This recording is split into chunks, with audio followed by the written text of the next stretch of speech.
Pessoal, então, novamente, bom dia a todas e todos. Vamos para a nossa nona live da disciplina, aqui ainda no nosso bloco de reuniões de discussão de teoria, que vai estar antecedendo aqui o que vai começar logo, que são nossas reuniões de oficinas de trabalhos finais. Então, a nossa aula hoje, ela é totalmente focada em tecnologia. Então, esse curso, essa disciplina, da maneira como eu construí, a gente acaba discutindo muito mais conteúdos que tratam de ciência e tecnologia diretamente a gente não fala tanto, ainda que tudo que a gente fala sobre ciência possa se aplicar à tecnologia, porque a gente está considerando aqui tecnologia de base científica, tecnologia feita em instituições que têm o mesmo perfil das instituições que produzem ciência. Mas aí é até interessante a gente pensar, qual que é a diferença, na opinião de vocês, da relação entre ciência e sociedade e da relação entre tecnologia e sociedade? Acho que essa já é uma boa introdução para essa nossa conversa de hoje.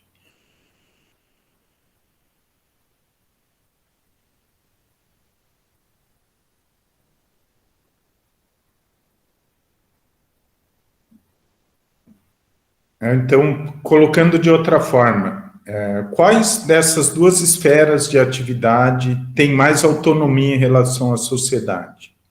Ciência ou tecnologia? Qual a diferença da relação com a sociedade, se alguém não ouviu, entre ciência e sociedade, tecnologia e sociedade?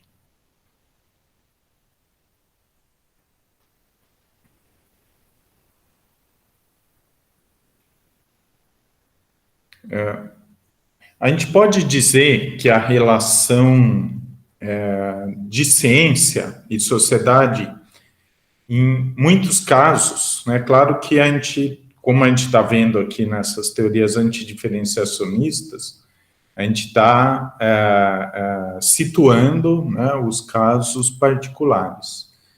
Mas a gente pode dizer, talvez, que a relação de ciência ela é mais distante, ou mais autônoma, mais independente. Alguém colocou um comentário no chat aqui. Bastante gente colocou. Então, Leonardo diz que a relação ciência-sociedade vai numa direção entre pensamento teórico e sociedade, e a tecnologia numa relação de aplicações práticas e como a sociedade é afetada por elas. Eu concordo aqui com o que o Leonardo diz, eu vou dizer que tanto a teoria, como as aplicações práticas, elas vão influenciar a sociedade, difícil a gente dizer que algo vai influenciar mais ou menos, então, como a gente vai ver na nossa aula de hoje, essas redes de concepção de tecnologia e as redes de concepção de ciência, elas se misturam e os impactos também vão ser misturados. Mas eu concordo com o Leonardo. Ana Clara, a gente consegue enxergar mais a tecnologia no dia a dia, com certeza também. Então, a gente acaba vendo a materialização da ciência na tecnologia. Então, a gente vai falar hoje, mas estamos considerando aqui tecnologia como algo que exige conhecimento científico, que é produzido pelas instituições e atores típicos do mundo da ciência e tecnologia.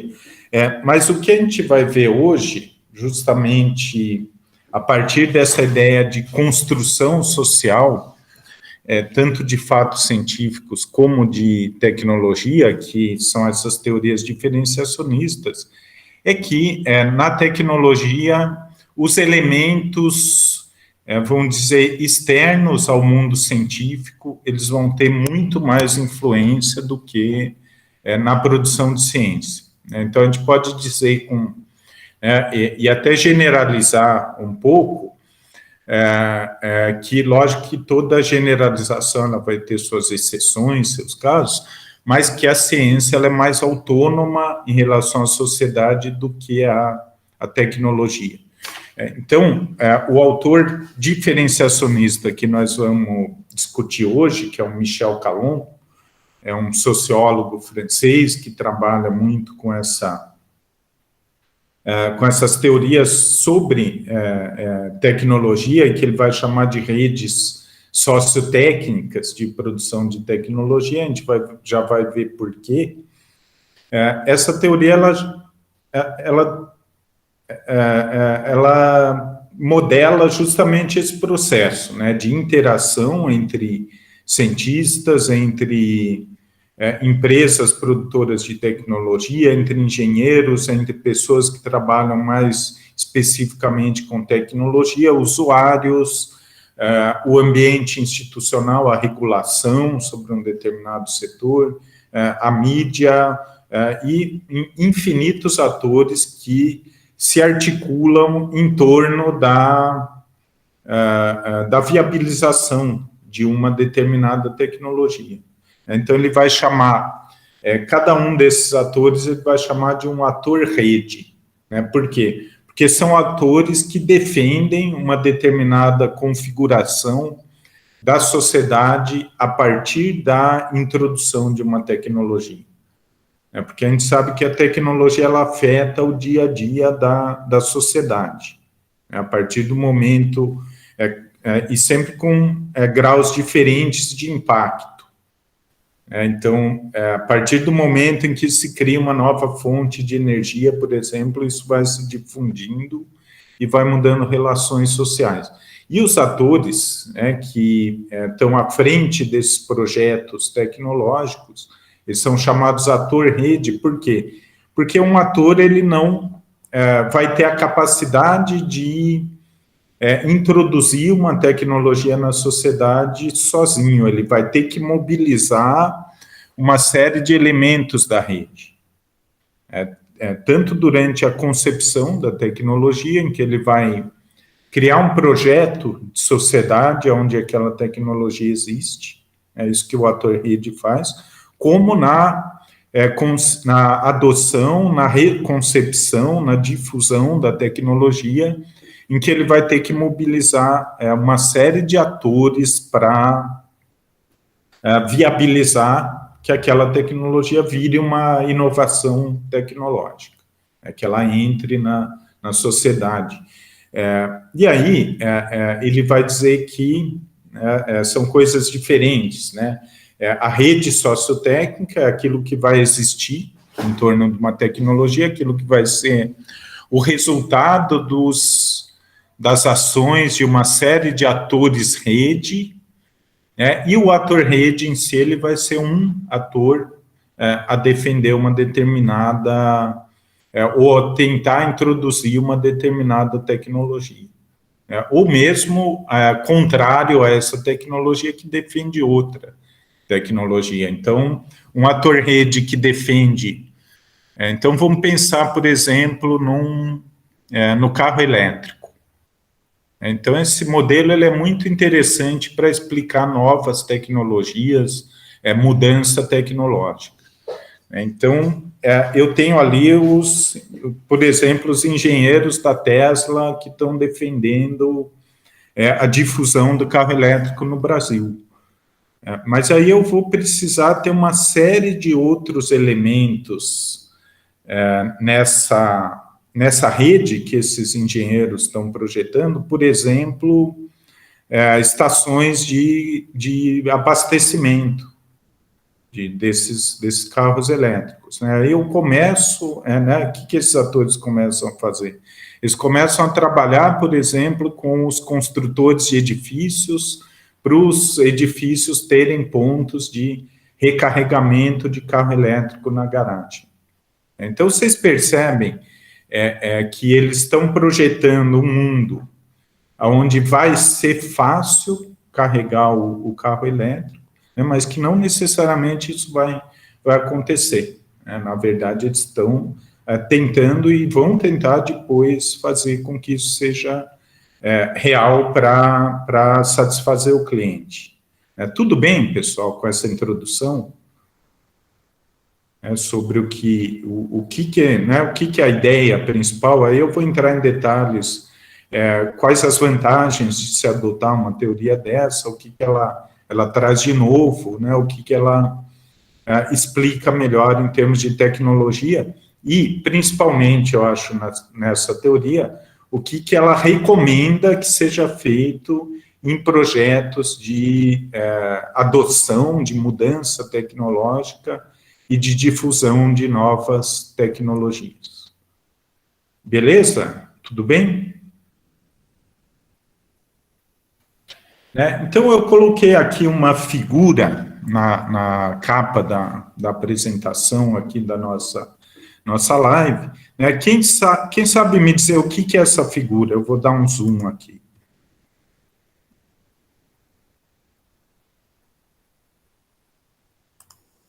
O que representa essa figura?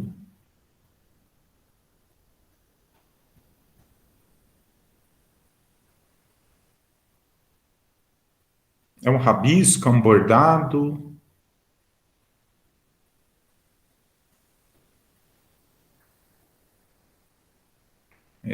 Essa figura aqui é uma rede sociotécnica.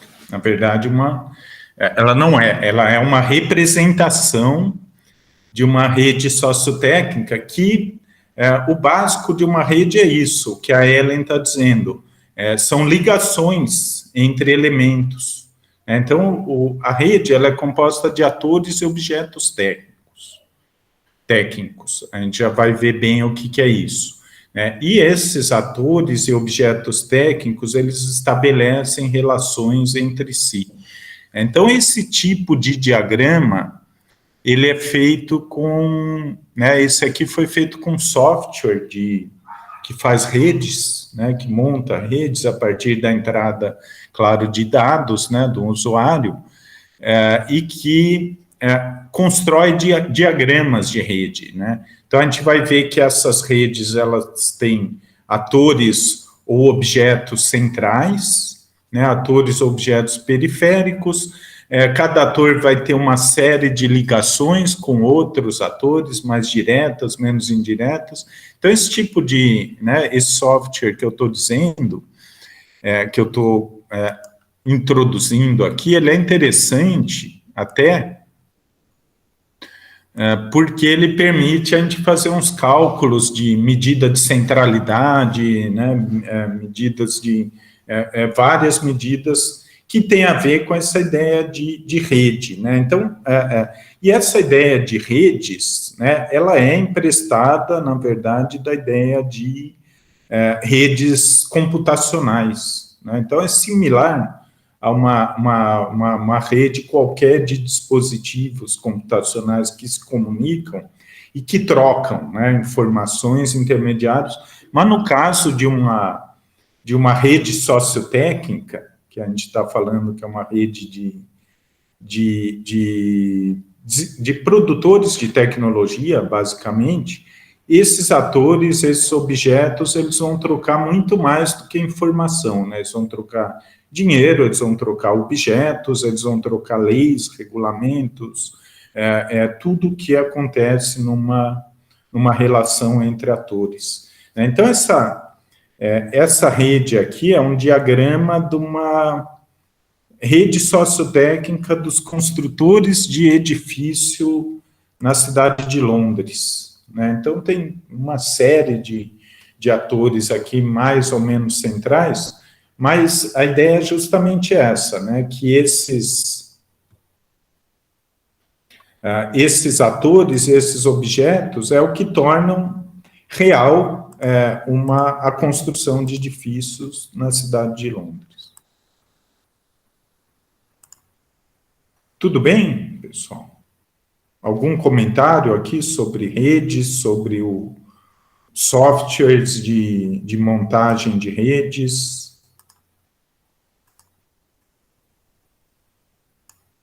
Então, qual que é a ideia da aula hoje?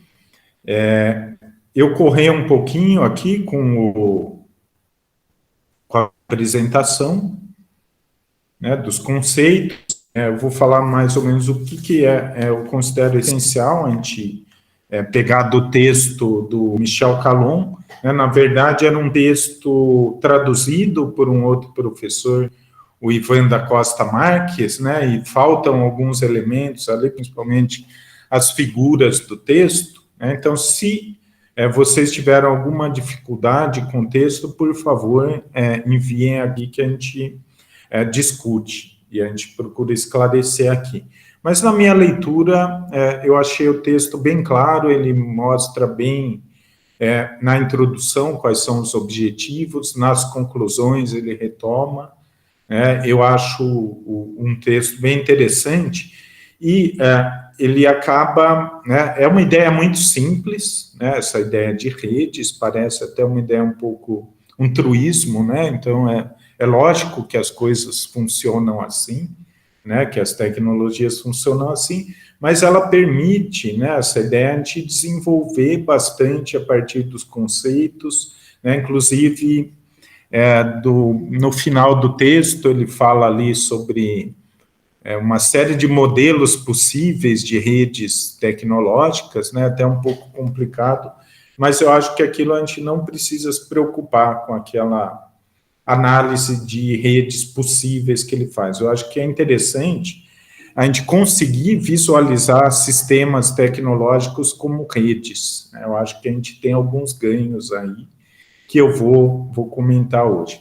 Então, nossa aula de hoje eu vou discutir um pouco os conceitos, né, o modelo, explicar o modelo que eles propõem, e depois eu gostaria de fazer um debate com vocês sobre infraestrutura tecnológica de tratamento de resíduos.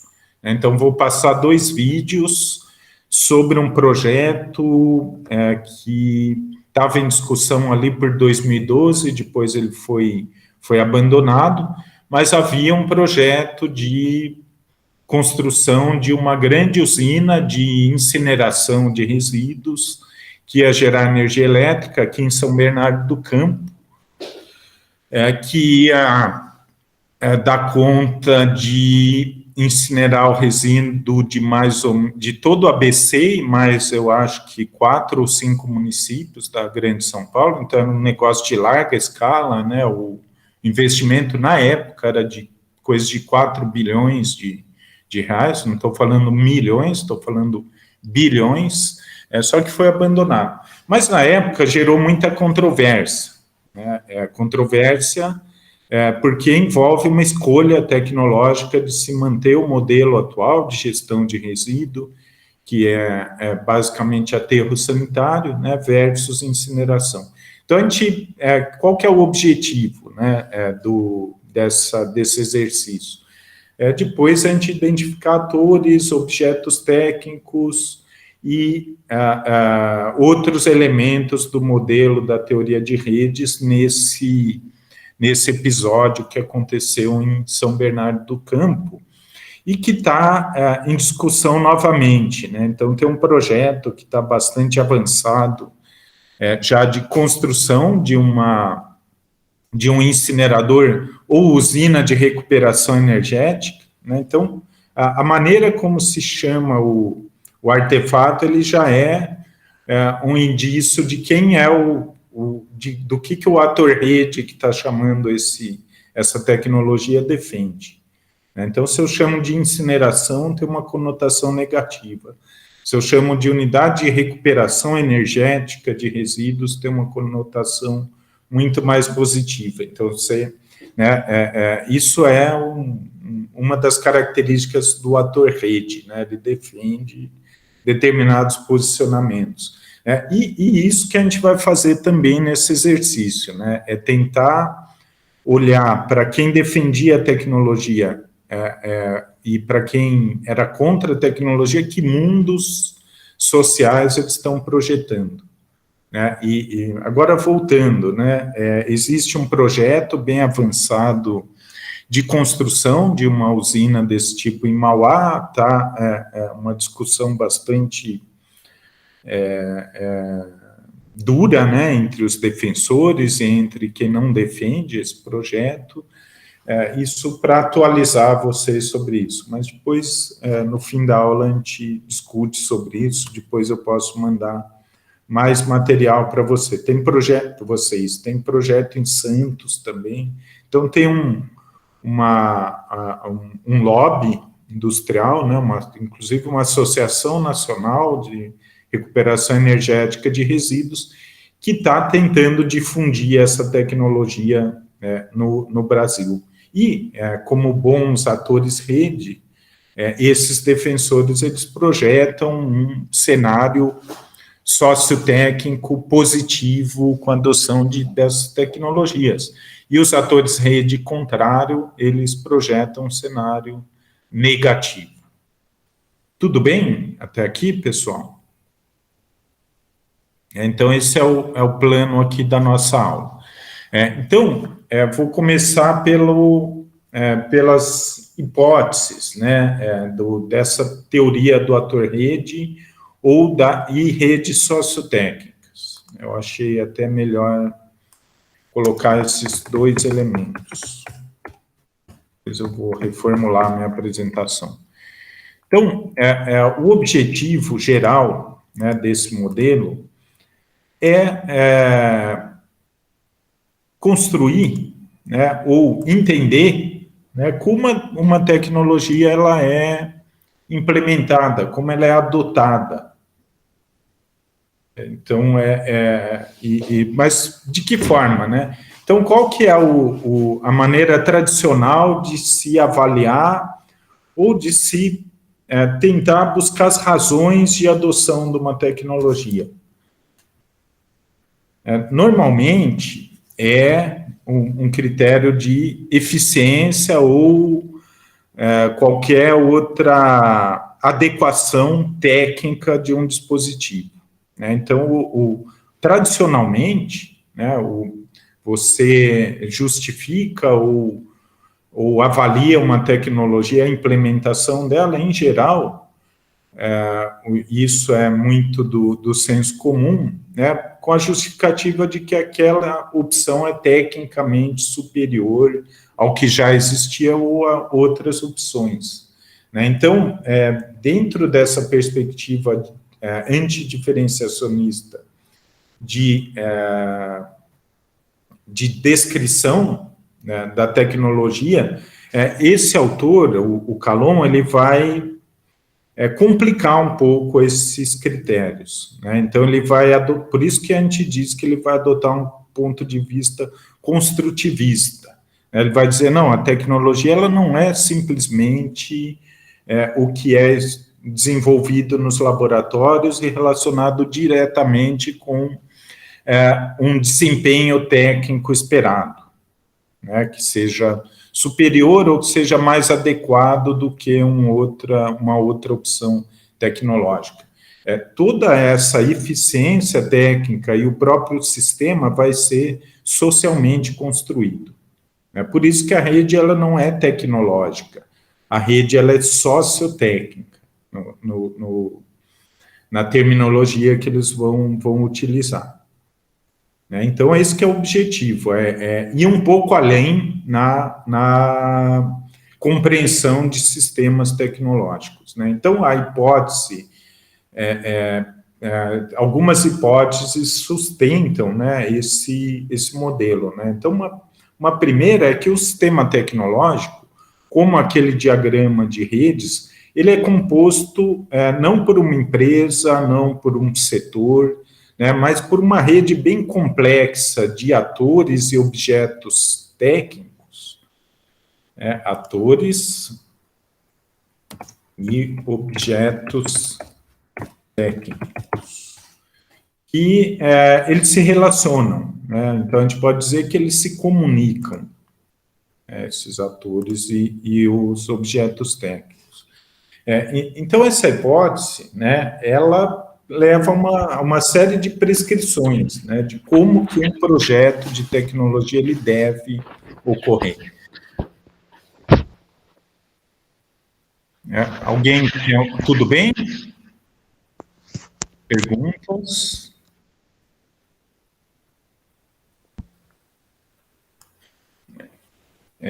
Então, eu já vou passar para esses elementos da teoria. Então, primeiro, essa hipótese de que o desenvolvimento tecnológico ele é resultado, não, sem problema, Ana Clara, ele é resultado de uma série de elementos heterogêneos, tanto de atores como de objetos técnicos.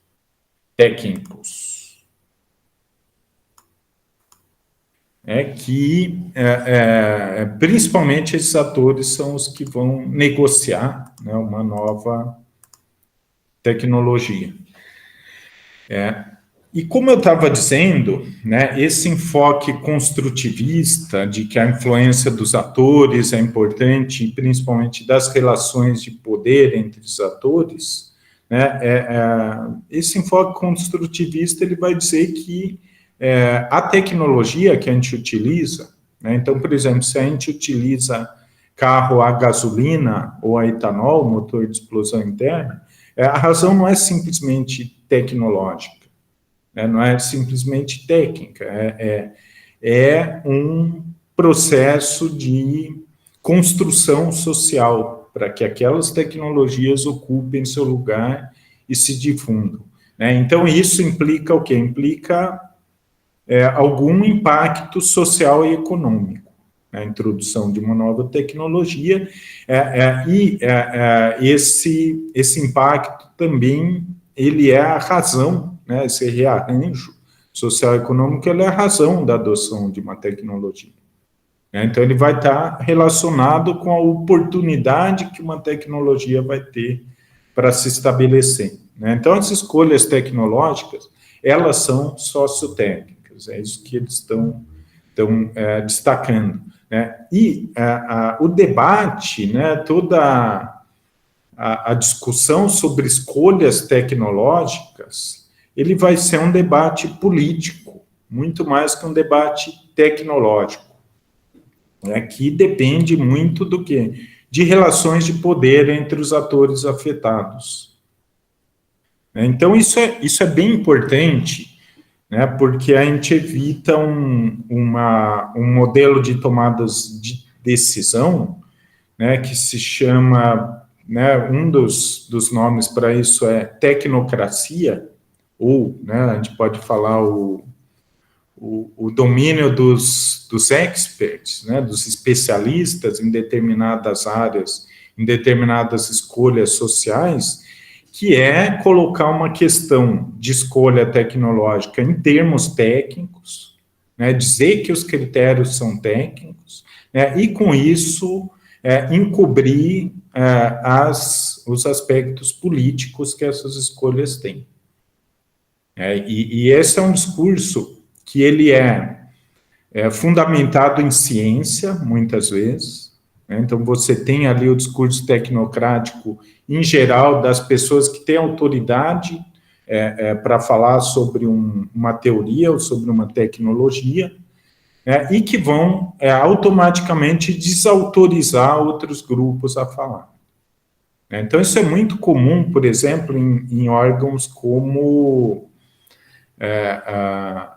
agências de implementação de infraestrutura, né? Então, é uma coisa que a gente vê constantemente em uma agência como, por exemplo, a CETESB, Companhia de Tecnologia e Saneamento Ambiental.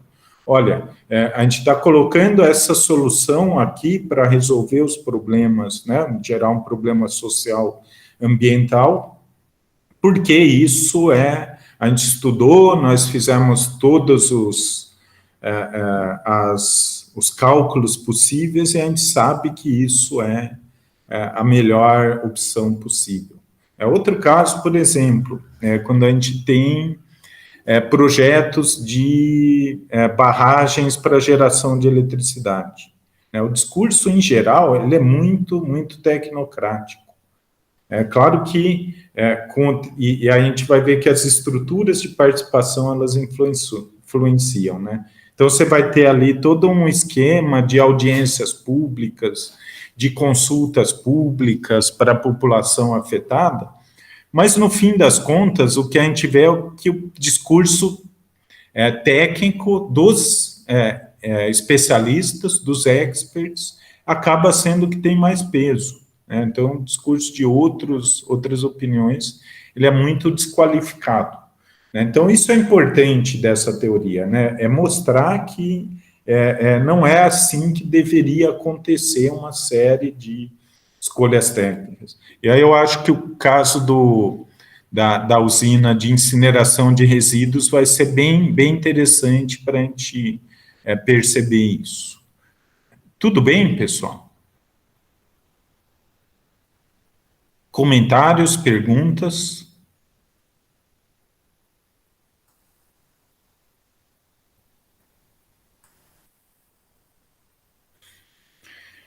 Qual que é uma outra hipótese que é bem importante aqui para a nossa discussão? É que algumas escolhas tecnológicas, elas tendem à irreversibilidade, né? Então, uma vez que uma escolha ela é feita, né, as outras escolhas, elas vão ser esquecidas, ou elas vão ser menos adotadas, né, vai haver menos aprendizado sobre outra opção tecnológica, né, e todo esse processo, ele já pré-determinado, né? Então, por que a gente, né, adotou como uma solução aos problemas do motor a gasolina um motor a etanol? Porque ele, em muitos aspectos, ele é similar ao motor a gasolina, um motor abastecido por etanol. Ele vai usar a mesma infraestrutura, ele vai, é o que o Calon vai chamar de redes de similaridades, né? Então, o processo de escolha tecnológica, principalmente para grandes sistemas tecnológicos, né? Então, estamos falando aqui de grandes sistemas, fornecimento de energia, né, sistemas de transporte, né, o que a gente vai discutir hoje de coleta, tratamento de resíduos, né, de lixo, eles tendem a, uma vez escolhidos, se tornarem irreversíveis, né? Então, você tem toda a infraestrutura em torno de uma escolha, você tem todo o aprendizado das pessoas, tem todo um poder financeiro mobilizado para aquilo, que tende a que as escolhas tecnológicas sejam irreversíveis, né? Então, por exemplo, qual que é o tipo de teclado, né, quem está aí no PC, que vocês estão utilizando aqui? E por que a gente usa esse teclado? Eu vou digitar aqui qual que é o teclado. Não é esse teclado QWERTY? Por que a gente usa esse teclado? Ele é o melhor, né? Não tem opções, não tem nenhuma opção melhor ao teclado QWERTY. O Leonardo está dizendo aqui, alguém inventou e virou padrão, né? Então, todo o treinamento de datilógrafos, desde que foi inventado ali os teclados de máquinas de escrever, né, que era um dispositivo do século passado, algumas de vocês podem ter visto, virou padrão e foi sendo adotado. Existem outros tipos de teclados alternativos, né? Dizem que outros que são até mais adequados para a nossa língua, né? Mas o padrão é o QWERTY, e ele, né, é esse efeito bola de neve, né? Ele vai, na verdade, é uma rede sociotécnica, que a gente pode dizer que tem em torno do teclado, uma série de defensores, só que cumulativamente é muito difícil de mudar esse tipo de teclado. Então, tem inclusive um artigo de um economista que fala especificamente sobre esse teclado, né?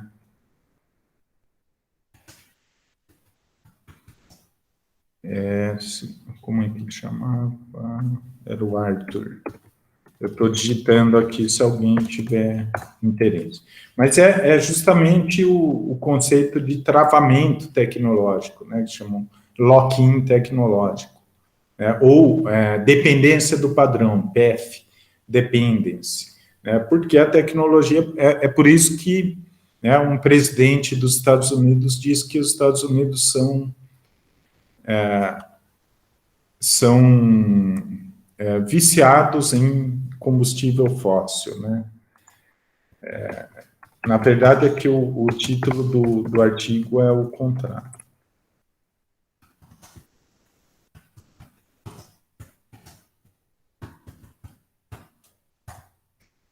É porque é muito difícil se livrar de um padrão tecnológico uma vez que ele foi adotado.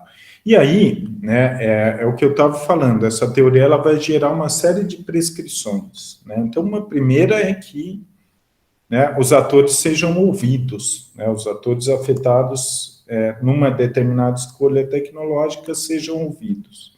E isso também é algo que foge bastante da visão convencional que a gente tem de escolha tecnológica, né? Não, é uma escolha que deve ser limitada aos técnicos, aos especialistas, a quem está autorizado a falar sobre um determinado assunto. Essa teoria ela vai prescrever, não, que a gente tem que não só ter mecanismos de participação, mas mecanismos adequados, né? Então, a gente ouve falar de muita consulta pública, né? Então, eu acho que estava tendo uma consulta pública, por exemplo, sobre por exemplo, padrão da TV digital. Me lembro que teve consulta pública. Mas na forma como isso é feito, né, é feito muito mais para ter alguma consulta formal, na prática quem decide quem tem a influência política, econômica e quem tem a autoridade técnica. Então, é por isso que eu coloquei aqui, que seja apropriados esses mecanismos de participação. Uma segunda recomendação é que as escolhas tecnológicas, elas levem em consideração a possibilidade de manter opções alternativas de tecnologia. Então, que exista, né, que se mantenha uma diversidade tecnológica e que se possa mudar, né, as situações do quê? Essas situações de reversibilidade. Então, por exemplo, eu tenho um tio que ele é um pequeno produtor de verduras, né, numa cidadezinha lá para o interior de São Paulo, chama Valentim Gentil a cidade. E ele produz verdura, vende na cidade, só que ele está totalmente cercado por terra arrendada para cana, monocultura de cana. Então, vai veneno na lavoura dele, né? Ele tem problema ali, tem barulho, máquina a noite inteira, uma série de problemas ali. Então, a gente percebe que um modelo, né, de agricultura de larga escala, né, centralizado, acaba engolindo, né, está tentando, né, ali está ameaçando um modelo diferente, que é ali a produção de verdura familiar, né, quem trabalha ali é a família dele. Então, a gente vê que, né, isso é um problema, né, porque acaba um padrão dominante, ele acaba atropelando as alternativas, né, e isso, né, nós estamos vendo aqui um caso que tem um impacto social e econômico, né? Então, a gente pode, né, relacionar muito da saída de pessoas do campo, vinda para a cidade nos anos 60 e 70 com esse fenômeno que aconteceu, né? Por mais que a terra seja sua, você tem a liberdade para fazer o que quiser com a sua terra, você acaba sendo engolido por um sistema de agricultura de larga escala que exclui alternativas tecnológicas, né, e que pode ser, né, irreversível. É muito difícil depois, então, a partir do momento em que a gente tem todo um sistema, né, de abastecimento de alimentos, né, de produção agrícola de larga escala, é muito difícil a gente sair desse sistema, né? Então, para esse exemplo que eu estou dando. Tudo bem?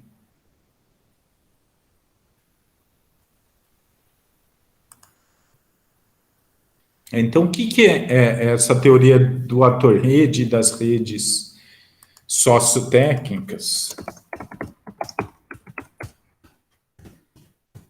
Por que ele é interessante? Primeiro, porque ele destaca essa influência, né, social sobre qualquer escolha tecnológica, né? Então, não combater esse discurso que a escolha é técnica, que a escolha é baseada em critérios de adequação e de eficiência, né? Então, é buscar os interesses que estão por trás dessas escolhas. Então, o Leonardo tem uma pergunta aqui. Como equilibrar uma produção entre tecnocracia e o caos geral, onde as opiniões são baseadas em teorias da conspiração? Eu acho uma ótima pergunta, inclusive porque tem muito a ver com o que a gente, com o que está acontecendo atualmente.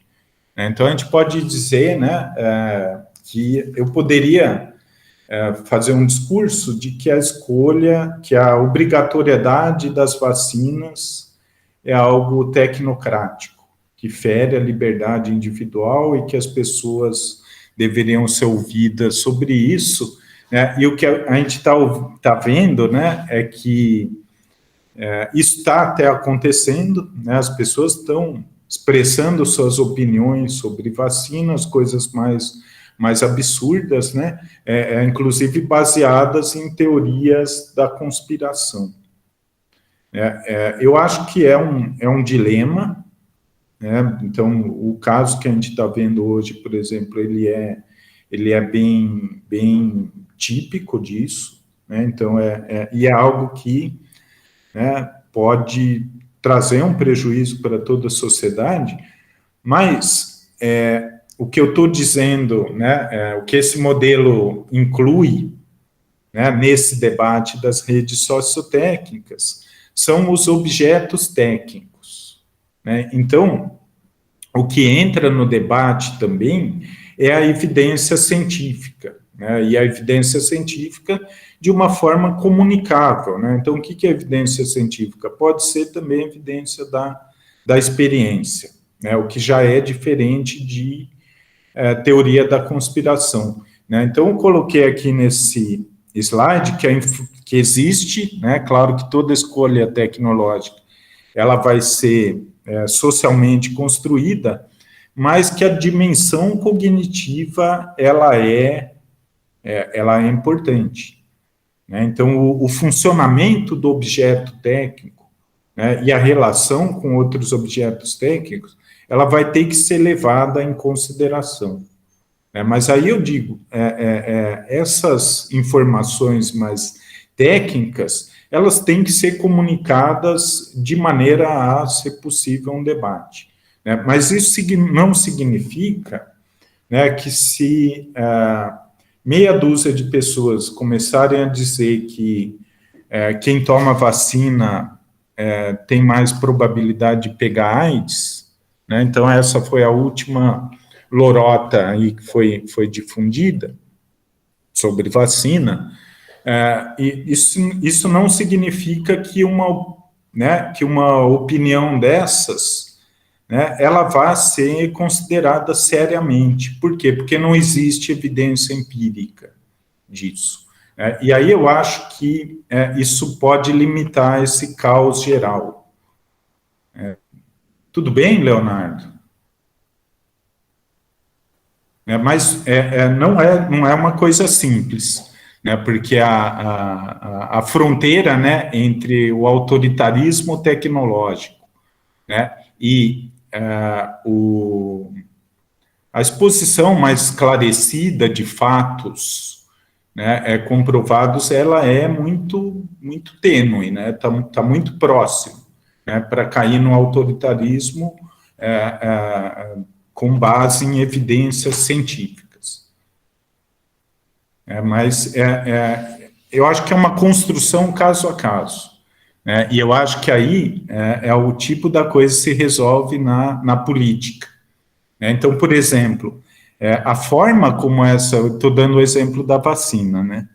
Então, a forma como essas opiniões são difundidas, né, por meio de rede social, meme, com algoritmo para manipular as pessoas, ela é autoritária. Né? Ela é uma forma autoritária de expressar uma opinião. Né? Então, a solução é a política, é a discussão esclarecida, democrática desses assuntos. Né? E aí, não tem uma receita pronta. Né? Cada contexto, cada tipo de tecnologia, os grupos envolvidos, isso que é o que vai ser determinante de como essa discussão vai acontecer. Né? Sempre vai ser uma construção, né? E é como a própria, né, o próprio sistema democrático. Ele não né, ele é altamente imperfeito, né, mas é melhor do que qualquer outro, né, me parece melhor que qualquer outro sistema, e ele é um sistema que tem que ser construído e reconstruído de forma constante. Né? Então, é complicado mesmo, respondendo aqui ao Leonardo. Então, essa né, eu acho que é um grande avanço, né, esse tipo de prescrição. Ele foca muito, né, na concepção da tecnologia, na adoção, que são os momentos críticos, né, de difusão de uma tecnologia, quando a tecnologia realmente ela pode se estabelecer como dominante entre um cenário de várias escolhas tecnológicas, né, e muitas vezes essa tecnologia ela vai ser reconcebida, né, então ela vai sendo modificada, e isso é o que a gente, na verdade, o que a gente identifica como avanço da tecnologia, né, o que é o avanço da tecnologia? É uma adequação dessa tecnologia ao seu contexto social. Então, eu sempre dou o exemplo, né, de que até a década de 50, o mundo inteiro queimava gasolina com chumbo. Chumbo como agente de octanagem, para explodir a gasolina ali no motor. E hoje isso não é mais admissível. Por quê? Porque você tem regulação ambiental que proíbe isso. Você tem evidências científicas de que gasolina com chumbo aumenta a incidência de câncer em determinadas populações. Então, vocês percebem que tudo isso é parte de uma rede que está influenciando a trajetória do desenvolvimento do motor a gasolina. Então, regulação ambiental, um artigo científico que mostra que o câncer aumenta com a gasolina com chumbo, né? E aí o sistema tecnológico tem que introduzir um novo elemento técnico na rede, que é o quê? Que é algo que substitui o chumbo na gasolina como agente de octanagem. Então, as redes, né, isso é interessante também, na teoria, que a gente pode ver as trajetórias das redes, né, porque a rede, ela não né, concebida, adotada e se mantém daquela maneira para sempre. Ela tende a se modificar e se adaptar ao longo de uma trajetória. Então, eu falei, por exemplo, de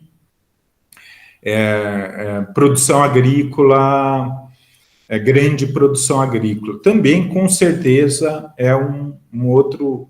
Né, a gente pode chamar também, lembrando do Thomas Kuhn, de paradigma tecnológico, um outro paradigma tecnológico que tem que se adaptando, como qualquer outro paradigma ao longo da trajetória, né? Por isso que esse modelo também ele mostra que as tecnologias têm uma natureza evolutiva, né? No sentido da teoria de evolução de Darwin mesmo, né? Porque as tecnologias elas vão se modificando, se adaptando, né? Da mesma maneira que os organismos ali na teoria da evolução se adaptam, né?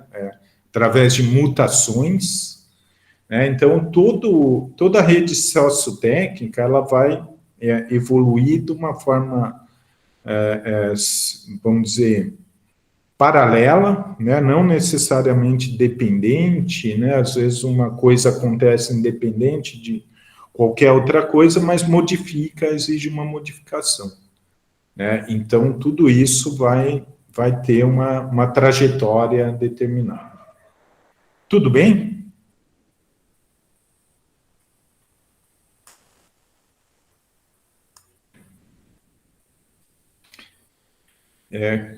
Que é importante, né, até para a gente pensar no nosso exercício aqui daqui a pouco, que eu vou pedir para vocês identificarem alguns desses elementos do modelo, né, do ator-rede.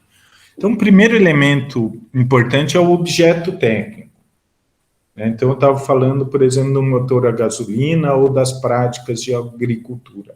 Isso são objetos técnicos, né? São aqueles elementos da rede que estão sujeitos à negociação.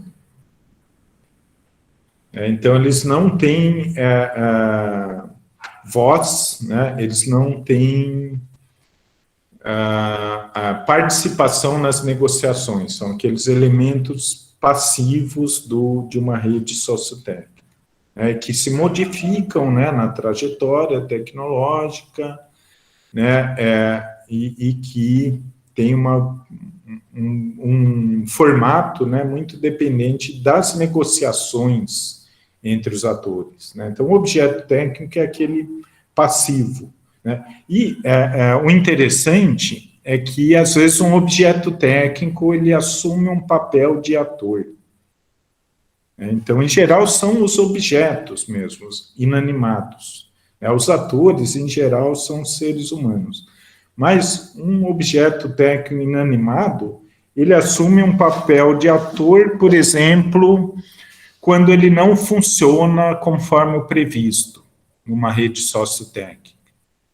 Então, pensa, por exemplo, a produção de energia nuclear como uma rede sociotécnica e o reator da usina de Fukushima que explodiu. Ele é um objeto técnico? Ele está ali paradinho, ele não fala, ele não dá opinião, né? Se a gente virar ele, jogar para o lado, ele fica paradinho do lado, ele não tem, né, o que se chama de agência, né, do ator. Mas, na verdade, ele se comportou de uma forma inesperada, ele gerou um acidente e ele modificou totalmente a rede sociotécnica. Esse acidente com esse reator. Então, na verdade, ele teve um papel de ator nessa trajetória. Por quê? Porque aquilo não foi previsto. Não estou dizendo que o reator adquiriu vida e resolveu dar problema ali. Mas o efeito é um efeito de ator. Tudo bem com essa, às vezes, troca, né, de papel entre ator e objeto técnico, né? E da mesma maneira, um ator ele pode ser um objeto técnico numa rede. Então, quem me dá um exemplo de um ator humano que pode ser um objeto técnico numa rede? Quando que isso acontece? É o contrário do que acontece quando um objeto técnico se torna um ator.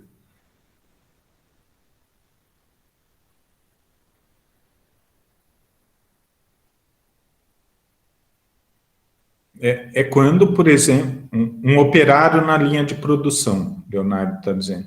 Então, ele é um ator, né, ele teria, né, e muitas vezes tem influência sobre mudanças na linha de produção, mas isso é muito raro, né? Então, por exemplo, teve um caso acho que foi na Ford, ou numa fábrica daqui do ABC, não sei se foi na Ford, foi na Scania, mas que isso está numa tese de doutorado do Luiz Paulo Bresciani, que os gerentes, né, eles foram modificar a linha de produção, né, iam colocar umas coisas, novidades ali, coisa do Japão ali, Kanban, não sei o que era, e teve uma greve e os operários negociaram aquelas mudanças, porque do jeito que veio, eles não iam admitir, né, eles iam continuar em greve. Então aí, nesse caso, os operários foram atores. Por quê? Porque o projeto foi modificado, foi negociado ali com o sindicato. Agora, normalmente, o que acontece? O projeto vem de cima para baixo, né, vem da gerência para a linha de produção, e o operário que não estiver contente, né, a porta para a rua está aberta. Então, vocês percebem que existe uma relação de poder nisso, né, normalmente e nesse caso o operário ele é um objeto técnico, muito bom exemplo do Leonardo aqui. Tudo bem, pessoal? Então, depois do nosso exercício, a gente vai conseguir identificar algumas dessas inversões que aparecem nos atores-rede, né? Então, ator-rede é isso, o ator-rede nesse caso que eu estou falando da greve na montadora. Né? Então, um ator-rede era o gerente ali, ou a equipe de gerente, os diretores da fábrica que projetaram a modificação, né? Então, eles estão projetando não só a alteração na linha de produção, mas tudo que vai acontecer com os operários naquela linha. Né? Então, eles estão projetando todo um mundo que vai ser modificado por aquela tecnologia. Né? Por outro lado, outro ator-rede, que são os operários, negociou uma mudança nesse mundo projetado. E, a partir dessa discussão, eles entraram num acordo ali, e esses dois atores-rede, né, e a tecnologia ela resultou dessa negociação. Tudo bem?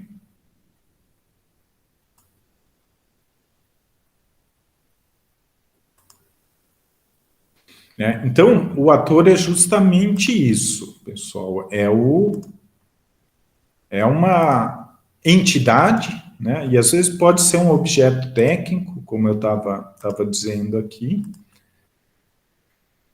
que negocia, né, que tem voz, né, e que acaba sendo considerado para o resultado, para como a tecnologia vai ser implementada, né? E é interessante que mesmo dentro de uma empresa que tem interesses convergentes, né, aumentar o lucro, né, com uma mudança tecnológica, os atores vão ter visões diferentes, né? Então é por isso que muitas vezes tem conflito entre setores das empresas sobre mudanças, né? Então, para o cara da produção, ele quer que aquilo facilite o processo produtivo, por exemplo, que possibilite automatizar a produção ou ter uma previsão melhor, mas o cara do marketing, ele tem outra visão, ele acha que tem que ser um produto mais bonito, e isso vai se chocar totalmente com a lógica do pessoal da produção, né, ou outros setores de uma empresa. Né? Então, essa é a ideia do ator-rede, né? É um ator que ele vai pensar numa mudança, nos atores que vão estar nessa mudança, nos objetos técnicos, de uma determinada maneira, que não necessariamente é outra que outros atores-rede vão pensar. Então, é desse conflito do ator-rede que saem aquelas redes reais, né, que são o resultado na negociação dessas visões. Então, na verdade, essa negociação ela vai gerar uma nova tecnologia e ela vai modificar os próprios atores, né, que vão aceitar determinadas elementos de uma rede sociotécnica que eles não aceitariam. Isso a partir de negociação. Tudo bem?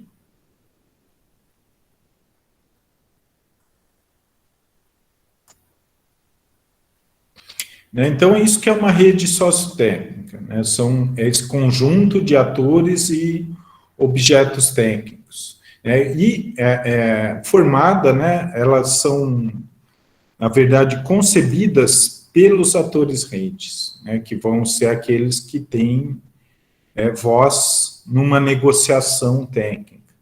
Então, o que eles vão fazer? Eles vão projetar, eles vão dizer como que deve ser a rede na concepção de cada ator-rede. Nisso ele vai, inclusive, passar por um processo que o texto também diz, que é recrutamento de atores e objetos técnicos, que é o quê? Trazer objetos que sustentem aquele projeto. Então, por exemplo, um protótipo, ele é um objeto técnico que sustenta um projeto de um ator-rede. Olha, eu fiz o teste do protótipo e ele funcionou. Então, às vezes, a gente vê uns ônibus aí com a placa, né, ou veículos com acho que é placa verde, né, que é de veículo de teste. Né? Aquilo é um objeto técnico que vai virar um argumento na defesa da introdução daquela tecnologia tal, daquele design de um determinado veículo. Né? E também esses atores recrutam atores. Né? Então, eu vou chamar um engenheiro, eu vou chamar o cara lá da Associação Nacional de Fabricantes de Veículos, que vai apoiar também meu projeto de um novo design, que o protótipo está na rua e que eu quero que ele ganhe o mundo, na verdade. Então, eu faço, né, eu como ator-rede, eu não só projeto, né, uma rede sociotécnica, que eu vou normalmente dizer que ela é ideal, ela não tem problemas, ela é ótima, porque é meu projeto, mas eu vou recrutar também aliados, né, tanto objetos como atores, que vão reforçar meu argumento. Tudo bem com essa ideia? Então, ele dá o exemplo, né, da estação de metrô no texto. Então, você tem, né, por exemplo, você projeta uma estação de metrô, muitas vezes sem pensar, né, em pessoas com necessidades especiais, com cadeirantes, por exemplo. Aí vocês veem como é importante ter participação nos projetos. Então, você, né, eu tinha um projeto de uma estação de metrô que era sem rampa, né, mas a partir do momento em que aquele ator-rede cadeirante ele entrou na discussão, né, eu vou modificar meu projeto para incluir uma rampa ali para ter acesso de cadeira de rodas. Né? Então, essa dinâmica da construção sociotécnica. Tudo bem?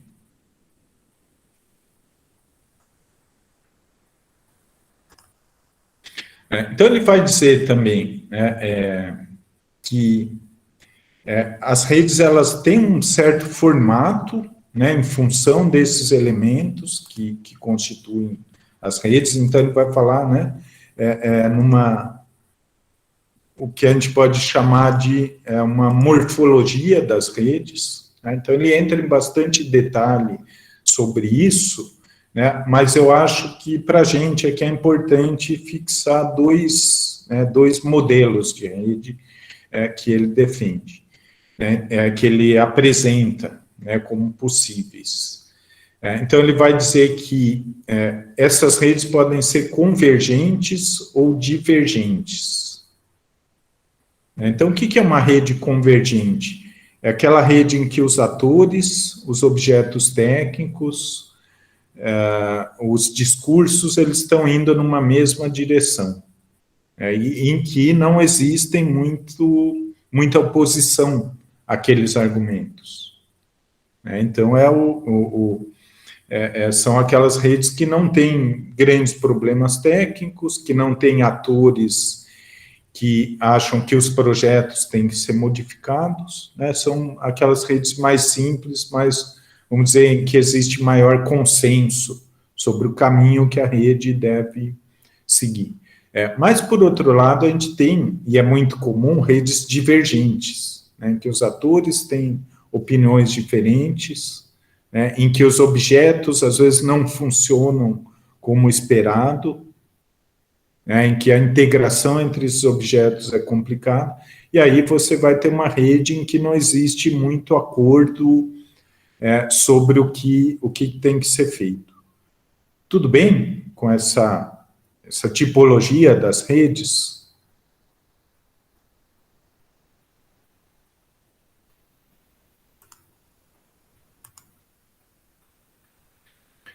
Então, o consenso é isso, é a convergência da rede.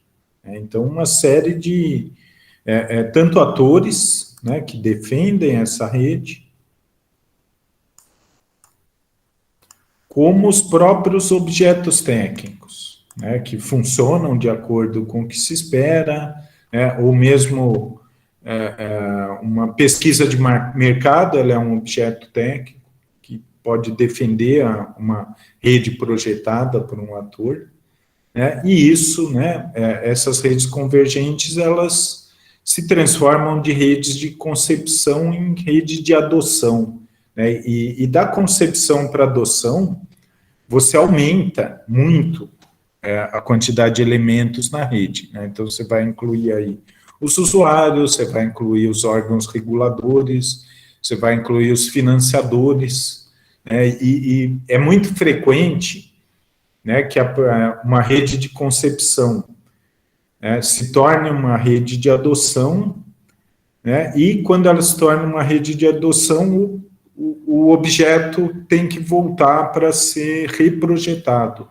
a partir do quê? De um retorno, de um feedback desses novos atores da rede de adoção. Então, é o caso dos recalls de automóvel. Então, é por isso que, inclusive, nunca é muito prudente comprar um modelo novo de carro, de automóvel, porque sempre no uso é muito comum que tenha um probleminha que não foi previsto ali na rede de concepção, seja no teste ali no campo de provas da montadora, ou nas simulações de computador, alguma coisa pode dar errado.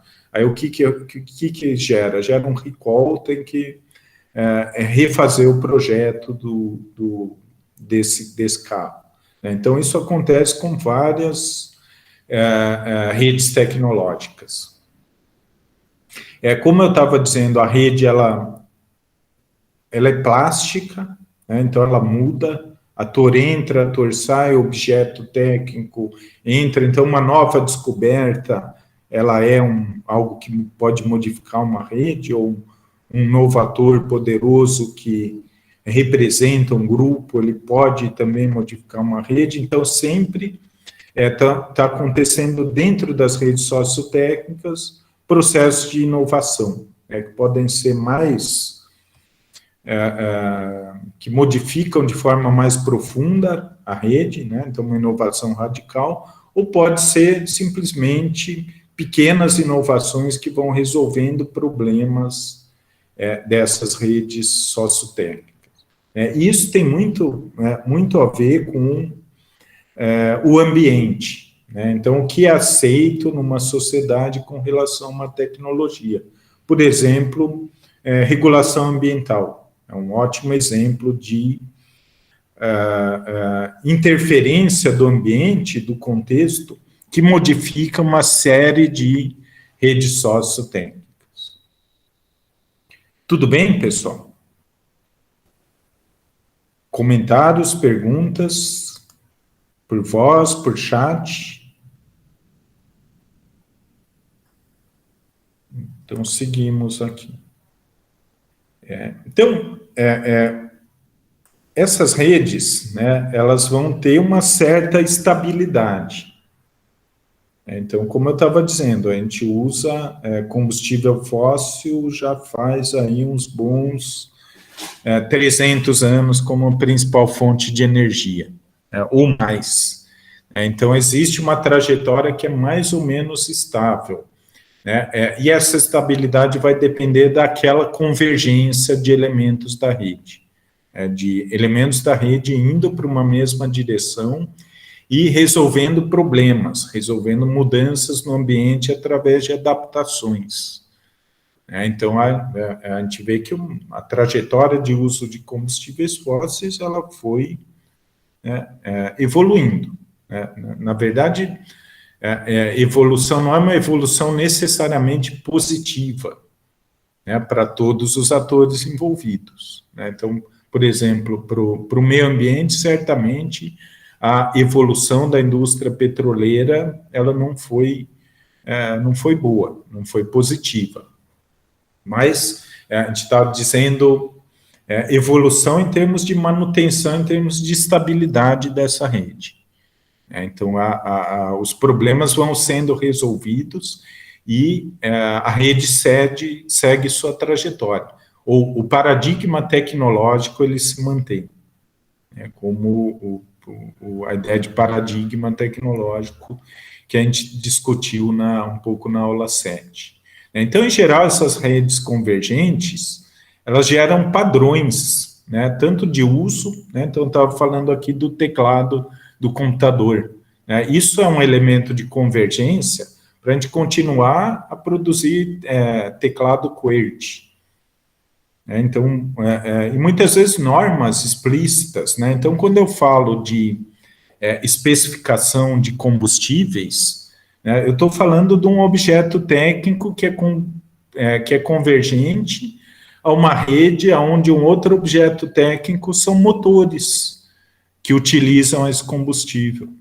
Então, quando eu tenho um combustível alternativo, e eu, como ator-rede, eu quero que aquele combustível seja adotado, eu posso ter problema para eu introduzir esse combustível. Então, por exemplo, biodiesel, tem alguns tipos de biodiesel de sebo bovino, que ele entope os sistemas de alimentação, porque ele fica muito denso em baixas temperaturas. Então, vocês percebem que isso é um problema para eu introduzir o biodiesel como um combustível que possa ser utilizado 100% em motores a diesel, e que essa questão da especificação ela está muito mais bem resolvida com diesel de petróleo, mesmo que os tipos de petróleo que geram esse diesel sejam muito diferentes. O biodiesel ele não tem essa convergência ainda. Então, conforme a matéria-prima do biodiesel, você vai ter especificações diferentes. E aí, o que acontece na rede? Eu uso um biodiesel de sebo de boi lá no Rio Grande do Sul, na Serra, e meu caminhão para, porque entupiu todo o sistema de alimentação. Por quê? Porque estava frio. E o objeto técnico não funcionou no frio. Então, é um elemento de divergência da rede. O que vai acontecer? O usuário não vai mais usar biodiesel que congela, ele vai botar diesel de petróleo no caminhão. Tudo bem? Então, tem uma série de elementos na rede, que podem ser de convergência, mas também de divergência. Normalmente, o que acontece? Esses elementos de divergências vão sendo eliminados, inclusive, com a complementariedade entre redes, né? Então, o caso de combustível e veículo é um caso típico, né? Por quê? Porque as especificações do motor e do combustível eles vão sendo ajustados, né? E vocês percebem que isso gera um sistema muito forte, né? Muito convergente, do qual é difícil de sair. Então, por exemplo, quando antigamente, né, quando se começou a usar etanol, o etanol tinha vários problemas ali, por exemplo, para dar partida no frio com etanol. Então, era um elemento de divergência. Você tinha que ir lá e pingar gasolina no carburador do carro. Então, e ninguém quer fazer isso de manhã no frio. Então, são esses elementos de convergência e divergência. Então, pessoal, eu vou passar agora 2 vídeos curtos, né? E aí eu coloquei aqui, eu vou colocar no chat também, né? Eu coloco os links e as questões, né? Sobre projetos de usinas de incineração de resíduos. Então, esses são os links. Então, a gente vai fazer um exercício aqui baseado nessa conversa que a gente teve sobre essa teoria, tentar identificar os atores, os objetos técnicos, tentar olhar, né, quais são os mundos sociotécnicos, né, que é isso que um ator rede faz, ele projeta um mundo sociotécnico no caso da adoção de uma tecnologia, né, e aqueles que são contra também projetam um mundo sociotécnico contrário a essa tecnologia, ou seja, quem defende vai destacar os elementos convergentes e quem não defende vai destacar os elementos convergentes dessa rede proposta, né, que são os porta-vozes dessas projeções de adoção da tecnologia, e a gente também procurar identificar o que tem de convergente e o que tem de divergente nessa rede que defende a adoção da usina, né? E na rede que defende a outra opção. Então, vou projetar aqui os vídeos, estão no meu canal de YouTube, e depois a gente discute.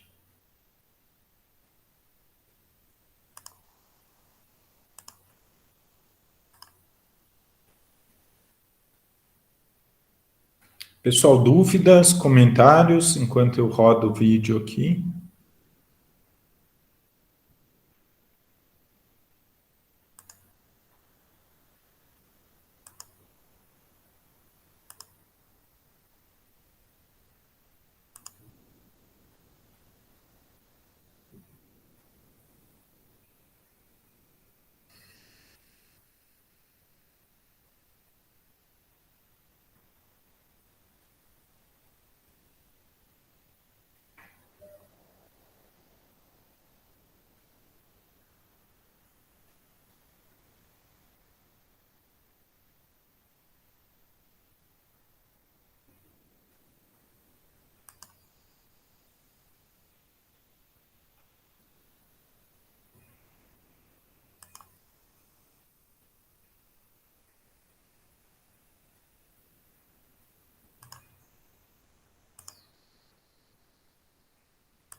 Então, pessoal, esse projeto é lá de 2012, 2013, ele foi abandonado.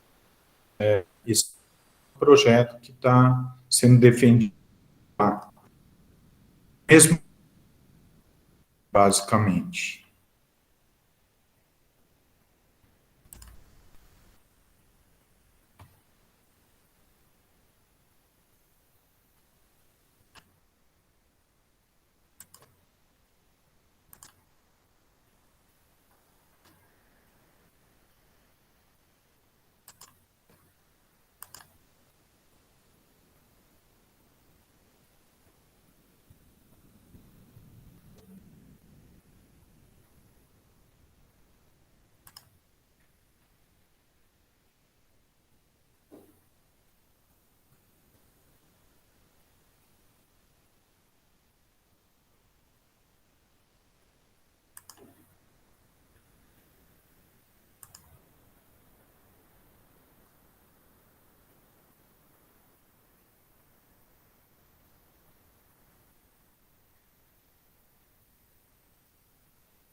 O lançamento do edital da Prefeitura de São Bernardo para a construção de uma usina que transformará o lixo sólido em energia.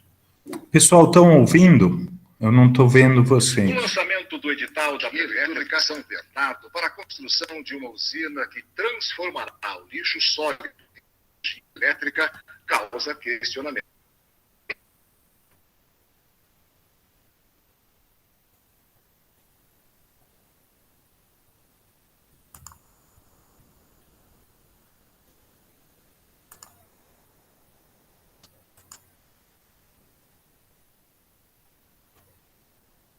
Causa questionamentos. As famílias que moram em torno do terreno estão com medo da desapropriação e dos transtornos.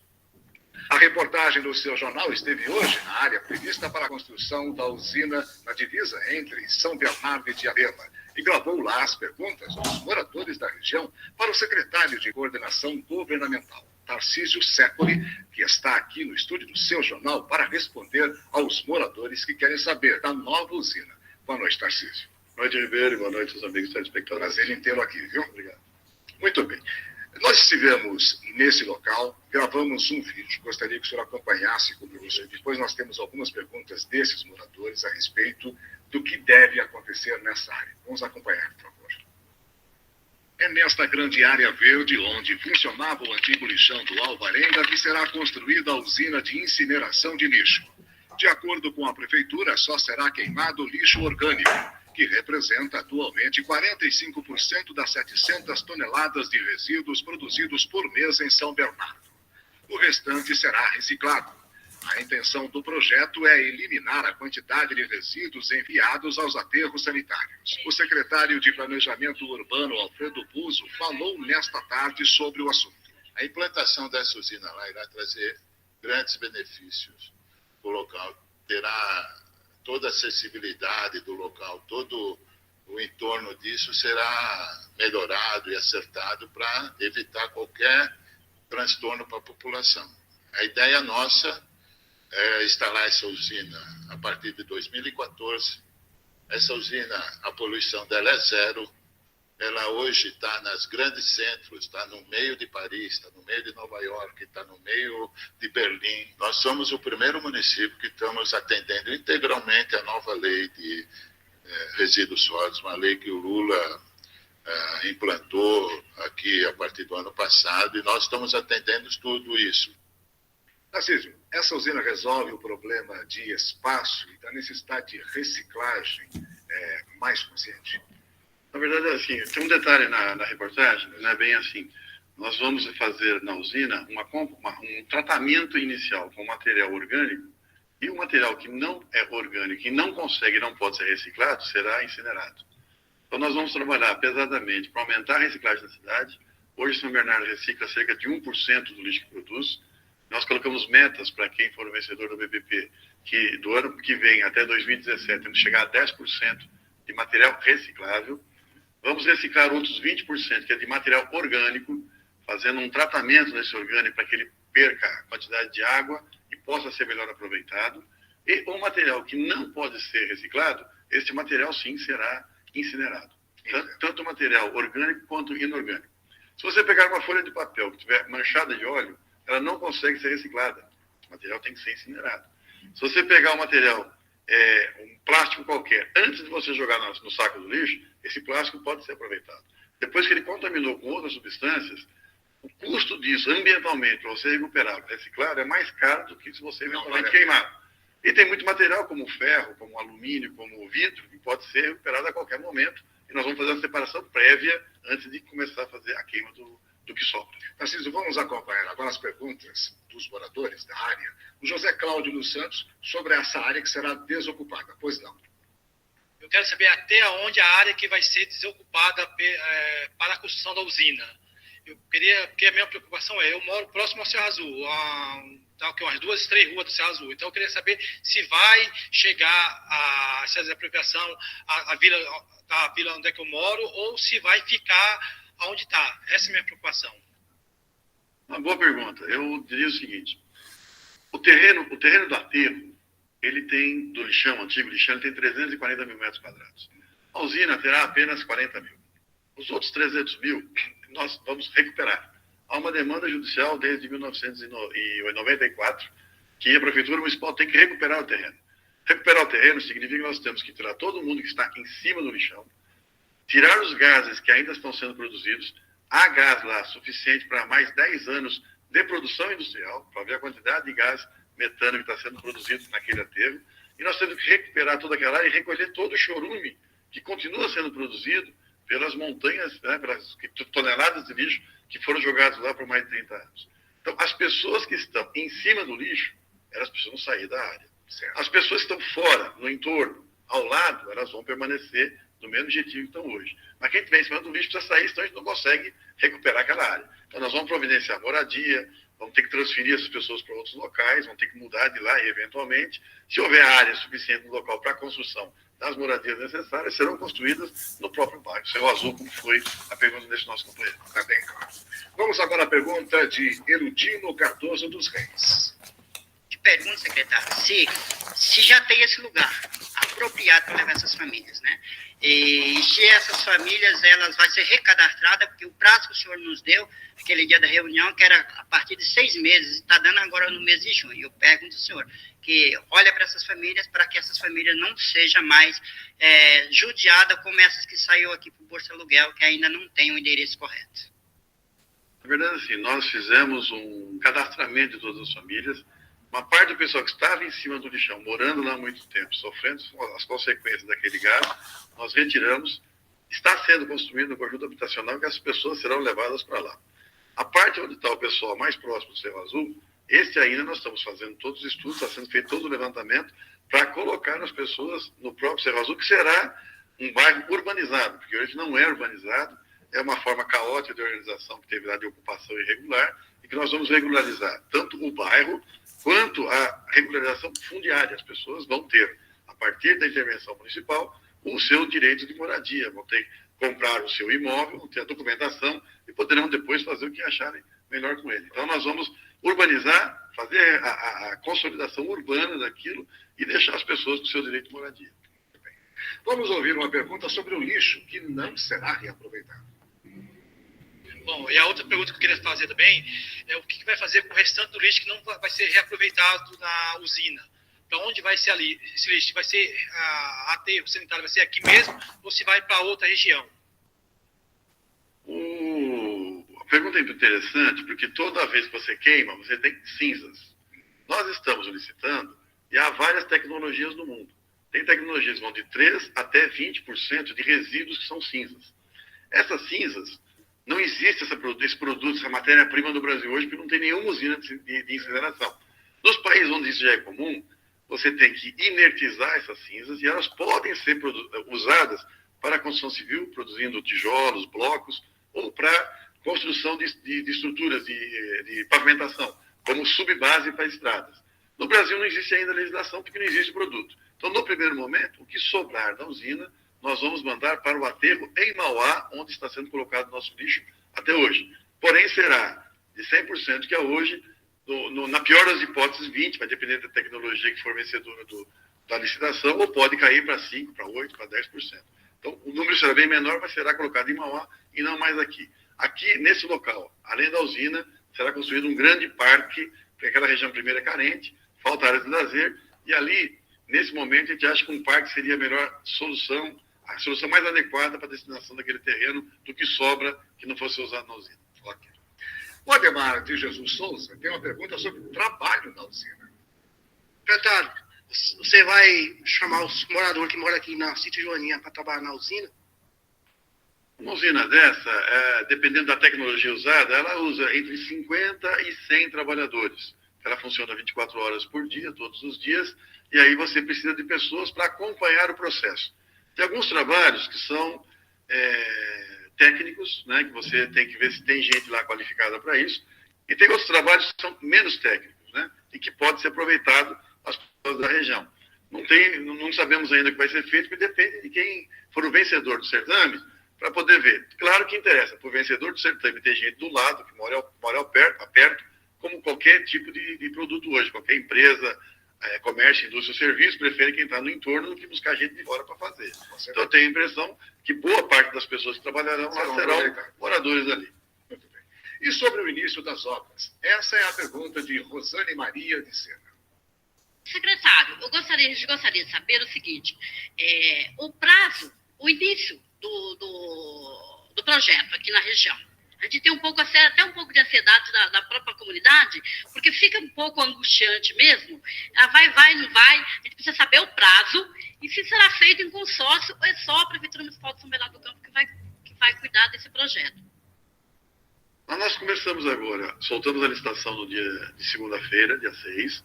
Tem um processo agora das empresas se cadastrarem. Nós achamos que até dezembro esse processo estará terminado. Queremos chegar em dezembro com quem venceu, um consórcio de empresa, uma empresa só, quem vai fazer o produto e o trabalho lá. A primeira coisa que essa empresa tem que fazer é fazer a recuperação ambiental da área. A recuperação ambiental da área leva 1 ano para fazer. Ela não se faz com menos de 1 ano, porque são, como eu disse, 340 mil metros quadrados.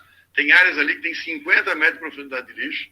É muita coisa, você não faz isso de forma muito simples. Então, o ano que vem inteiro será apenas para poder tirar, mecanismo de tiragem de gás. O gás vai ser tirado permanentemente por muito tempo e coleta do chorume está sendo produzido. A partir de 2013 é que se começa a construção da usina. A usina leva 2 anos para ficar pronta. Então, 2013 e 2014, no começo de 2014 ela começa a operar experimentalmente os primeiros 6 meses e depois continua produzindo. A prefeitura não vai ter nenhum papel nisso. Nós estamos fazendo uma PPP, que é porque nós não temos recursos para os investimentos, são investimentos pesadíssimos. Estamos fazendo PPP, a participação público-privada, que é justamente para quem tem interesse em fazer os investimentos, vir fazer a construção disso e operar. O nosso papel será de fiscalizador da usina para ver se ela está cumprindo as metas de reciclagem que nós tínhamos proposto e também se ela vai estar produzindo adequadamente níveis de energia que estão colocados no edital. Maravilhosa a sua presença aqui. Muito obrigado pela gentileza. Tenho certeza que esclareceu muitos pontos e muitos outros que ainda estarão por vir. Eu gostaria que o senhor voltasse aqui do seu jornal para conversar com os nossos amigos. Muito obrigado, Ribeiro. Estaremos sempre à disposição dos seus telespectadores. Uma boa noite, viu? Muito obrigado. Pessoal, vou passar um outro vídeo curtinho sobre esse mesmo assunto. Agora sim, estamos gravando. Então, queria...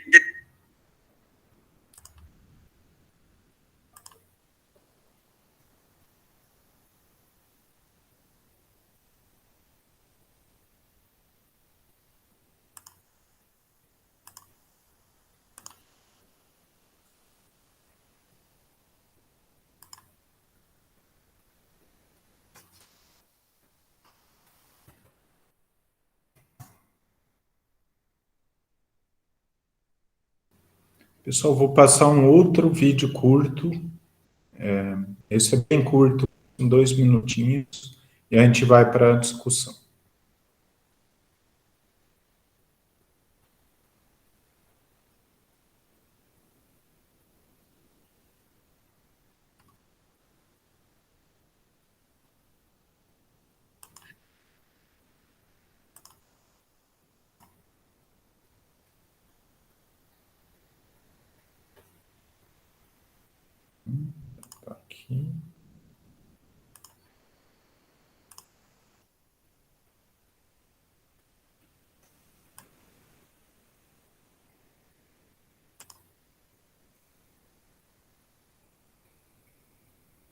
Cerca de 100 catadores de material reciclável realizaram protesto no centro de São Bernardo do Pessoal, Campo. estão vendo? Eles exigem a suspensão do projeto da Prefeitura de incineração de lixo. 2 catadoras entraram com ação popular na Justiça contra a instalação da usina. Com a ação popular, as catadoras querem garantir a organização e o funcionamento de cooperativas e associação de catadores de materiais recicláveis formados por pessoas de baixa renda. É a primeira vez na história que 2 catadoras entram com ação popular para defender o meio ambiente, para defender a natureza. Os catadores e catadoras protestam contra a construção da usina de incineração de lixo em São Bernardo. A gente está pedindo que o juiz receba ação popular-ambiental com pedido de tutela antecipada. O que é isso? Que imediatamente ele suspenda o processo da licitação até a decisão final da ação popular. Além do problema do aumento do desemprego, entendeu? Nós estamos com um problema muito maior que a questão do impacto ambiental e da saúde das pessoas que moram na região, né? É uma tecnologia que já veja atrasada, é uma tecnologia que não inclui socialmente as pessoas e, pior de tudo, é uma tecnologia que vai tudo ao contrário da Política Nacional de Resíduos Sólidos aprovada no dia 28 de dezembro do ano passado pelo ex-presidente Lula. Para o secretário de Coordenação Governamental de São Bernardo, o projeto da usina de incineração irá ampliar a coleta seletiva e a reciclagem na cidade e não compromete a fonte de renda dos catadores. Sua empresa é obrigada a construir 6 cooperativas na cidade, instalar máquinas e equipamentos, esteira, prensa, os equipamentos necessários para se fazer a reciclagem. Ela tem que pegar todo esse material, a entrega voluntária nos postos de recolhimento e mais a coleta seletiva, e entregar, colocar em cada uma das cooperativas, doar isso para os catadores. Então, os catadores vão ter, ao invés das 5 toneladas dia hoje, eles vão passar a ter 10% a 750, vão ter 75 toneladas por dia. Mas segundo o professor de Gestão de Infraestrutura Urbana da Universidade Federal do ABC, Gilson Lameira, o projeto deve ser melhor discutido e apresentado para a sociedade. A preocupação é justa dos catadores. Esse assunto, sim, ele pode gerar problemas muito importantes, contradições, conflitos muito importantes, do ponto de vista do interesse público.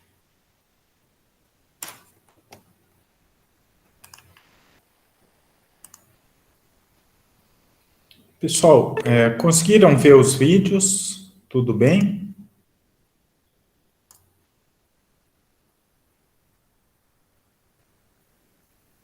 Conseguiram ouvir?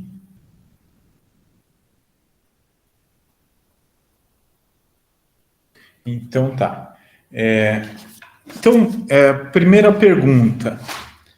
Essa rede que está sendo projetada para a construção que estava, né, sendo projetada lá em 2012 para a construção do incinerador lá em São Bernardo do Campo.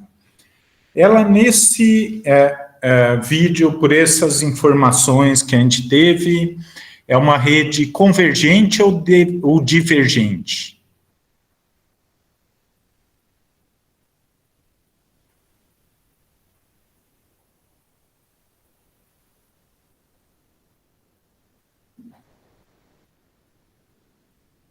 Estava tudo funcionando bem, os atores, os objetos estavam convergindo no projeto, conforme o secretário ali estava defendendo?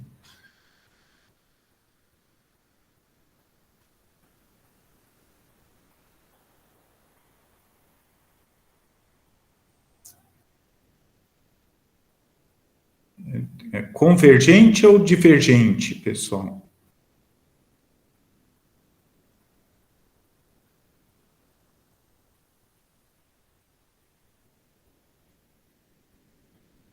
Para o Leonardo pareceu divergente, né? Quem acha que é convergente?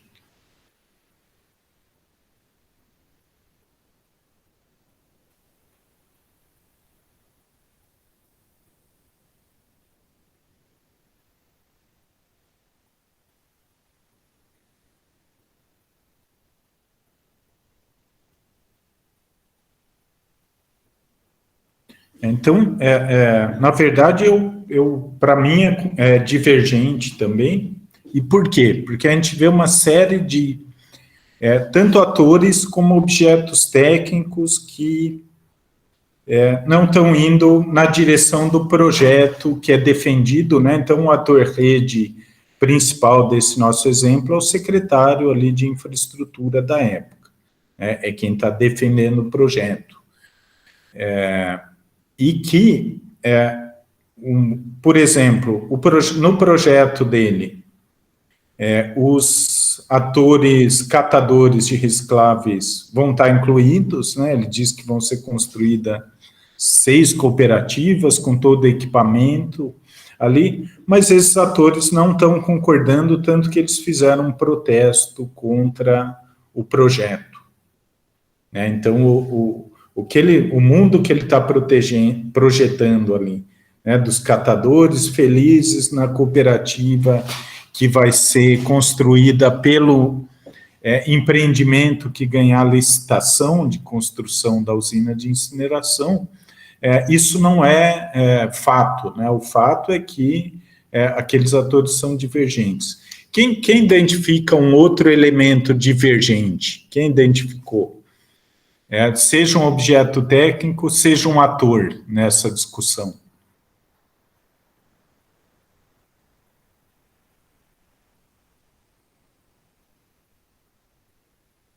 Que mais que é divergente?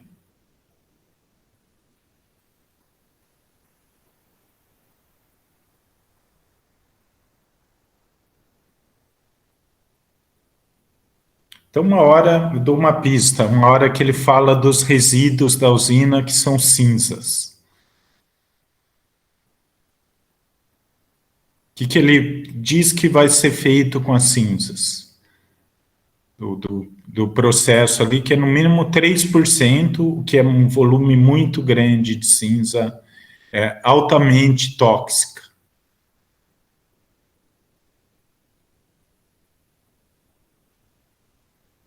Então, o próprio secretário, ele aponta uma divergência ali. Ele diz que isso pode virar tijolo, ou isso pode virar asfalto, mas que não existe regulação no Brasil para isso, para o uso desse tipo de material. E, sinceramente, eu não gostaria de morar numa casa feita com tijolo dessa usina. A gente não sabe que efeito que isso pode ter a exposição a esse tipo de material.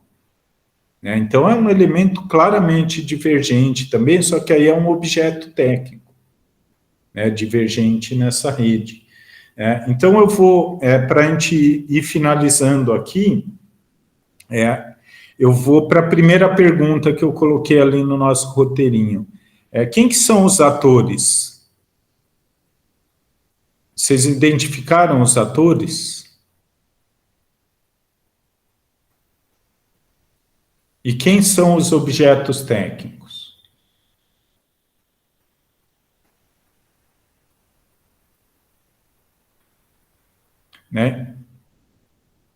Onde o programa de TV, boa pergunta, se encaixa nesse caso? É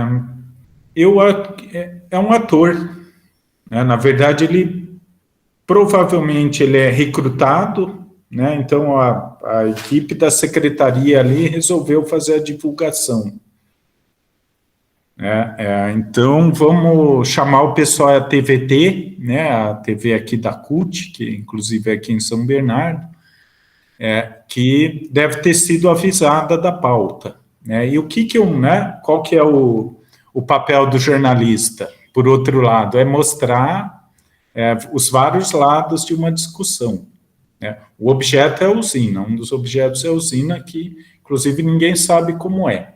Tem uma projeção ali que só vai ser concretizada, só seria se fosse construída. Mas a pergunta do programa de TV, ela é boa, porque depois a mesma emissora vai dar voz para os catadores, que são contra o projeto, e inclusive para o professor da UFABC, o Gilson, que também, né, dá uma opinião que é para ter cuidado com esse tipo de projeto, né? Então, é interessante que o programa de TV, no caso, ele está atuando como ator nas duas redes, né, e ele tanto ajuda quem está defendendo o projeto como quem está contra do projeto. E, na verdade, é isso que se espera do jornalismo profissional, né, que o jornalismo apresente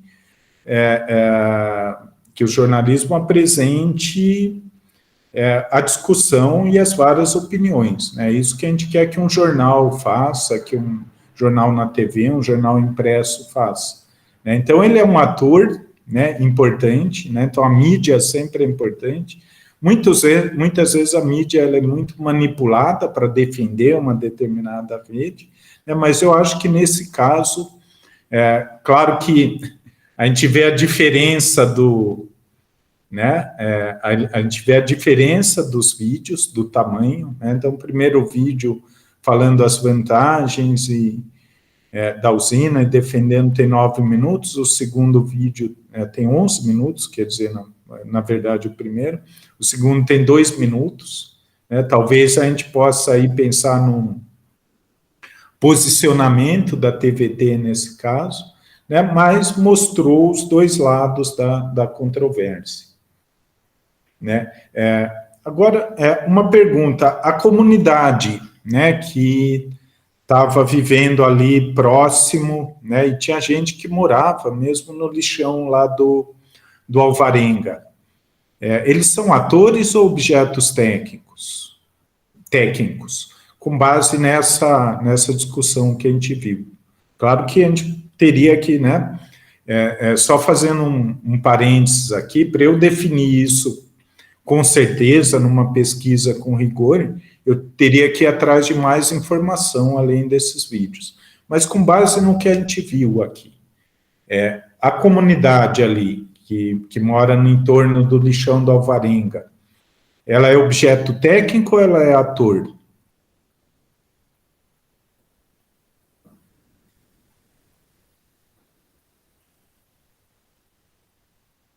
A última questão aqui, pergunta final.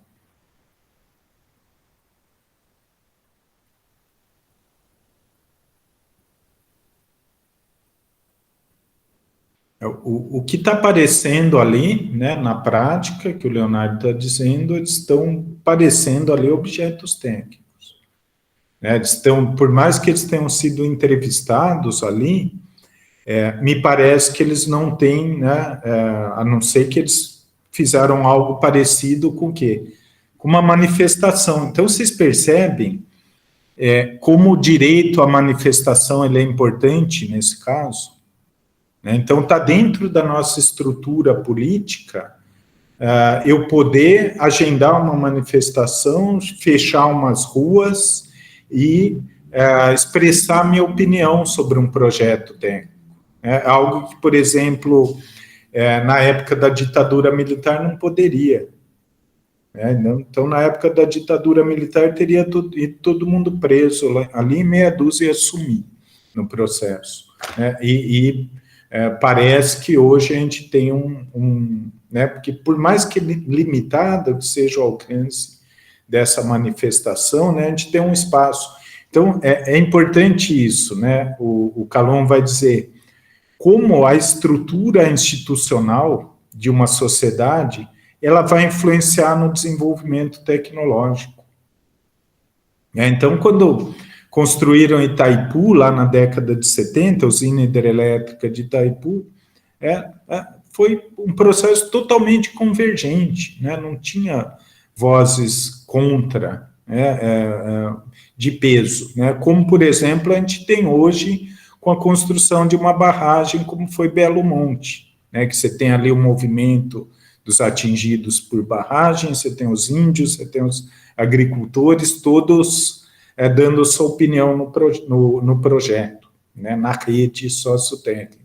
Então, vocês percebem como a sociedade ela vai moldar, inclusive, o formato da política da sociedade, mais ou menos democrática, o processo de desenvolvimento tecnológico. Eu acho que nesse caso fica bem visível isso. Tudo bem, pessoal? Comentários, dúvidas? Chegamos aqui no meio-dia.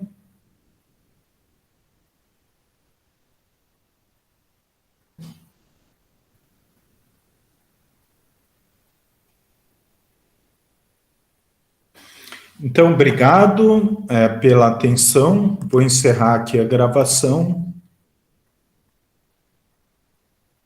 Depois eu vou enviar os links dos vídeos lá no grupo do WhatsApp também. A gente pode seguir com a discussão por lá também. Quem não conseguiu ver direito agora, se quiser também pode ver outra hora. E eu vou colocar as perguntas ali também. Eu acho que é legal a gente fazer utilizar o WhatsApp também como ferramenta de suporte às aulas. Então, por hoje era isso. Muito obrigado novamente e uma boa semana para todas e todos.